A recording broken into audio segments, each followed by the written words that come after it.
E sobre a estrutura, pessoal, formado originalmente de um vaso sanguíneo, o coração também é constituído por 3 túnicas ou camadas, que são equivalentes às túnicas dos vasos sanguíneos. Essas 3 camadas são as seguintes: endocárdio, miocárdio e epicárdio. O endocárdio é uma camada lisa e delgada que reveste as câmaras cardíacas, cobre as aurículas dos átrios e é contínuo com o revestimento dos vasos sanguíneos, ou seja, é a parte de dentro do coração.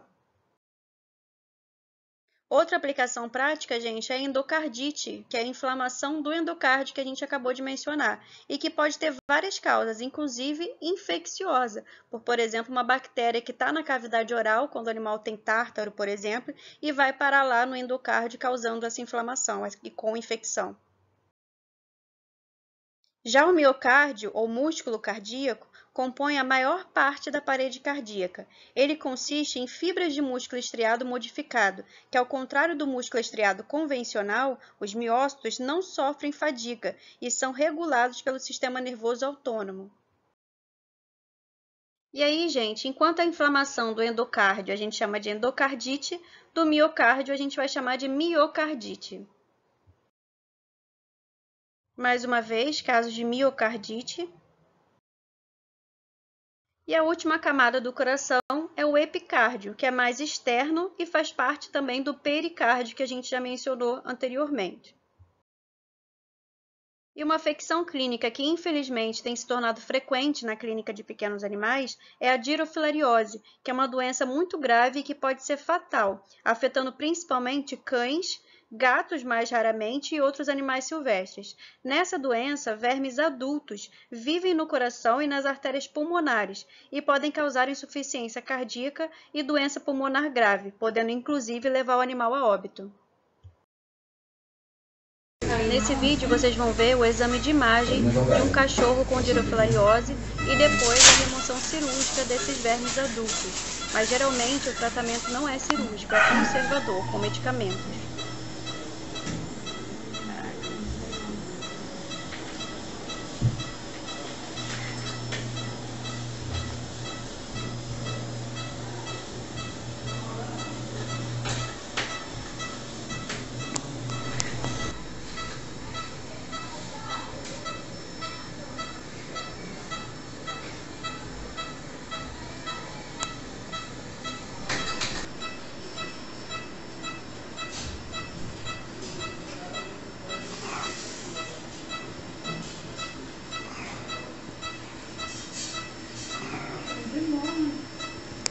Melhor, né?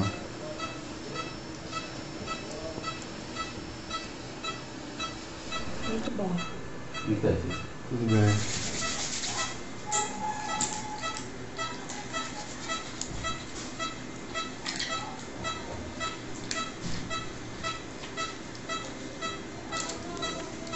Dá um tchauzinho pra câmera aí.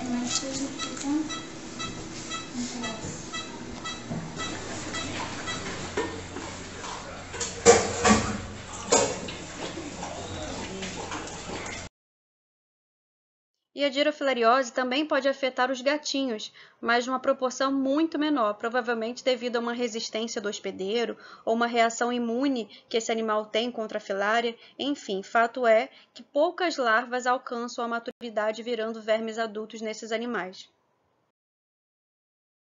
O coração, gente, se situa no mediastino, sendo que a parte maior, cerca de 60%, se posiciona à esquerda do plano mediano. Ele se prolonga entre a terceira e a sexta costela, sétima no gato e no cão. Grande parte da superfície do coração é coberta pelo pulmão, mas o coração pode ser facilmente auscultado e sentido pela parede torácica, o batimento do ápice. A incisura cardíaca dos pulmões permite que o coração fique em contato próximo com a parede torácica lateral, separado apenas pelo pericárdio, pelo mediastino e pela pleura. Em indivíduos jovens, sua face cranial é adjacente ao timo. Caudalmente, o coração se projeta até o diafragma. E seu posicionamento varia entre as espécies, sendo vertical nos equinos e ruminantes e horizontal nos carnívoros e suínos. Essas variações quanto à posição e também quanto ao tamanho ocorrem entre as espécies, raças e indivíduo conforme idade, condição e presença de enfermidade. Em geral, o coração corresponde a cerca de 0,75% do peso corporal. Em radiografias, pessoal, o tamanho do coração pode ser comparado aos espaços intercostais ou à extensão vertebral. E essa imagem que eu coloquei à direita, cuidado para não se confundir, tá, gente? Porque o coração está bem mais abaixo, aonde está a carinha desse cachorro aí, né? Para fazer uma referência que o cachorro está no coração da gente, na verdade ele está ali no pulmão, porque o coração, como eu disse para vocês, fica no mediastino. Outra aplicação prática que a gente pode fazer, pessoal, é sobre a cardiomiopatia dilatada, que é uma doença miocárdica caracterizada por contratilidade reduzida e dilatação de um ou de ambos os ventrículos, como vocês podem ver aí nas imagens do coração gigantesco.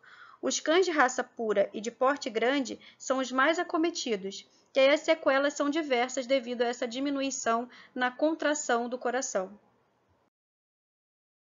Vocês podem ver nessa radiografia o coração com um tamanho extremamente aumentado. Em relação ao formato, o coração se assemelha a um cone, sendo que, ao contrário do que estamos acostumados a ver, a sua base se volta dorsalmente, ou seja, para cima, enquanto seu ápice se volta ventralmente, próximo ao externo. Então, é um cone apontado para baixo, cuja ponta é o ápice. A base do coração, pessoal, é o hilo do órgão, através do qual as grandes veias penetram e as grandes artérias deixam o coração. O coração possui as margens superior, inferior, direita e esquerda.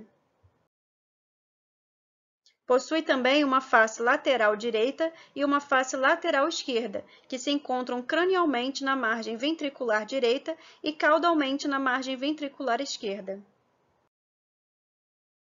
além de outras faces, como externo-costal, pulmonar e diafragmática. As divisões da estrutura interna do coração são visualizadas na parte externa como sulcos em sua superfície. A face direita ou atrial do coração é marcada pelo sulco interventricular subsinuoso, que se prolonga desde o sulco coronário até o ápice do coração. Já o sulco interventricular paraconal corre sobre a face esquerda do coração, a partir do sulco coronário, até o terço distal da margem cranial. E o sulco coronário marca a separação dos átrios e dos ventrículos. Ele contém uma grande quantidade de tecido adiposo, que envolve os vasos sanguíneos coronários dessa região. Nessas imagens vocês podem ver esses sulcos que acabamos de mencionar. As aurículas dos átrios são visíveis no lado esquerdo, envolvendo a raiz da aorta e o tronco pulmonar, enquanto as partes principais dos átrios e as grandes veias se localizam no lado direito. O coração é dividido internamente por um septo interventricular longitudinal, em lado esquerdo e lado direito. Por sua vez, cada lado é dividido incompletamente por um septo transverso, nos átrios e nos ventrículos. Os átrios recebem sangue e os ventrículos bombeiam o sangue.